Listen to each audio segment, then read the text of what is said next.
Hi everyone, this is John Rex and welcome sa ating mini vlog. Actually, madami na nagsabi sa inyo na mag-vlog tayo. And we will try today, pero mini vlog lang, mabilis lang to. Hoping na makanood kayo hanggang dulo. As you saw sa ating caption, meron tayong kikitain ngayon. Kaya bihis na bihis din ako. Meron tayong kikitain ngayon.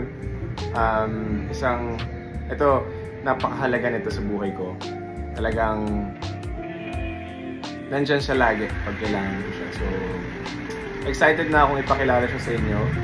And if you want na makilala siya, keep on watching hanggang dulo. Here we go! Puntahan ko na siya. Ayan na siya. Yay! Hi! It's been a week.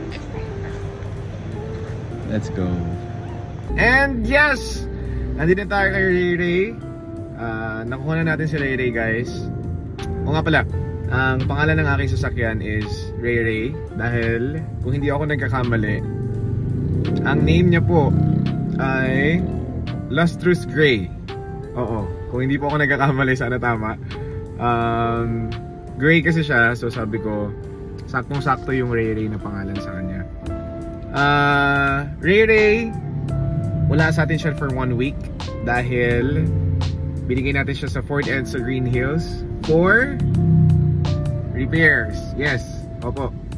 Pina-repair natin si Ray Ray dahil tayo po ay nabangga. Opo, nabangga po tayo sa harapan. Binangga tayo ng e-bus. Yes, it's an e-bus.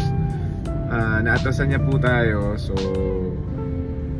ayun, kailangan siyang i-repair. At i-repair siya ng Ford for 1 week.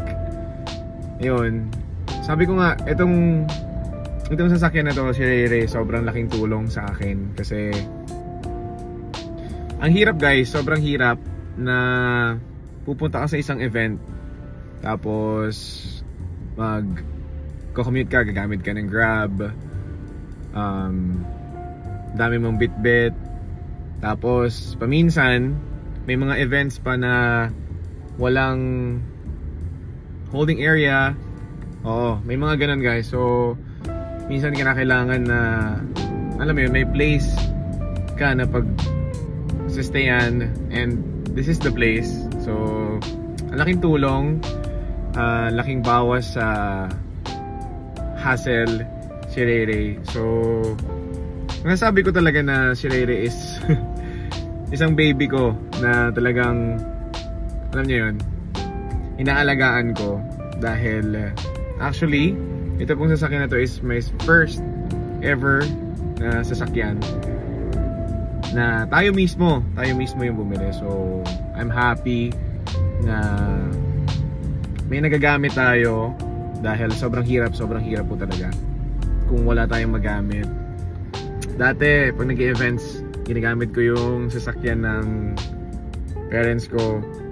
And even, nanghiram din ako sa sister ko. So, ayun. Nakuha ko na yung baby ko. Also, I would like to thank Miss Yuri sa Ford Edsa Green Hills and Sir EJ Cortel sa tulong ninyo. Si Sir EJ yung aking agent dito sa pagbili ko kay Ray Ray. And sobrang laking tulong nila sa akin dahil naging smooth sailing lang lahat ng questions ko. Sinasagot nila, even tumatawag mga ako sa kanila para to ensure lang na okay ang sasakyan natin. So Sir Miss Yuri and Sir EJ Cortel, maraming salamat guys. If ever you need to buy cars at gusto nyo sa Ford, bili kayo sa Ford Edsa Green Hills kay Sir EJ Cortel.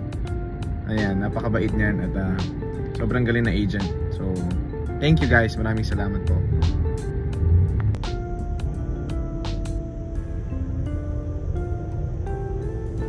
Hindi na ako nakapag-outro guys. Thank you for watching. Don't forget to subscribe.